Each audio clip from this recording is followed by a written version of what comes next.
ഒരേ ആളുകൾ തന്നെ തുടർച്ചയായി വരുന്നു.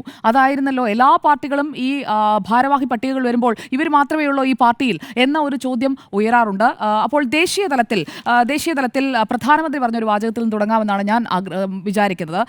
ഏറ്റവും ഒടുവിലത്തെ ഒരു യോഗത്തിൽ പ്രധാനമന്ത്രി നരേന്ദ്രമോദി പറഞ്ഞത് ന്യൂ ഫേസസ് വരട്ടെ എന്നതാണ്. അത് എനർജറ്റിക് ആയിട്ടുള്ള ന്യൂ ഫേസസ് വരട്ടെ എന്നതാണ്. അതായത് പാർട്ടിക്ക് ഒരു യങ് വൈബിലേക്ക് പാർട്ടി വരേണ്ടതുണ്ട് എന്നത് ഒരു ദേശീയ തലത്തിലെ തീരുമാനമാണ്. ആ രീതിയിലായിരിക്കും വിവിധ സംസ്ഥാനങ്ങളിൽ അഴിച്ചുപണി നടത്താൻ പോകുന്നത്. അപ്പോൾ കേരളത്തിൽ അത് സംഭവിക്കുമ്പോൾ ഇവിടെ എന്തോ സംഭവിച്ചു, ഭൂമികുലുക്കമുണ്ടായി എന്നൊരു പ്രതീതി സൃഷ്ടിക്കേണ്ടതില്ല. ഞാൻ കരുതുന്നില്ല. കെ സുരേന്ദ്രന്റെയൊക്കെ പോസ്റ്റ് ഞാൻ എടുത്ത് നോക്കുകയായിരുന്നു. കെ സുരേന്ദ്രൻ ഫേസ്ബുക്കിലിട്ട പോസ്റ്റ് ഞാൻ വായിക്കാം. പുതിയ സംസ്ഥാന ഭാരവാഹികൾക്കും മേഖലാ അധ്യക്ഷന്മാർക്കും ഹൃദ്യമായ ആശംസകൾ. കൂടുതൽ ഉയരങ്ങളിലേക്ക് പാർട്ടിയെ നയിക്കാനും വികസിത കേരളം യാഥാർത്ഥ്യമാക്കാനും. വികസിത കേരളം എന്ന് പറയുന്നത് രാജീവ് ചന്ദ്രശേഖർ ഇവിടെ വന്നതിന് ശേഷം ആ ഒരു ടാഗ് ലൈനിലേക്ക് പാർട്ടിയെ മാറ്റുകയാണ്. പൊളിറ്റിക്സ് ഓഫ് പെർഫോമൻസ്, അതാണ് രാജീവ് ചന്ദ്രശേഖർ ഇന്നിട്ടിരിക്കുന്ന പോസ്റ്റിലും പറയുന്നത്. ഇതൊക്കെ ദഹിക്കാത്ത കുറെ ആളുകൾ ഉണ്ടാകും.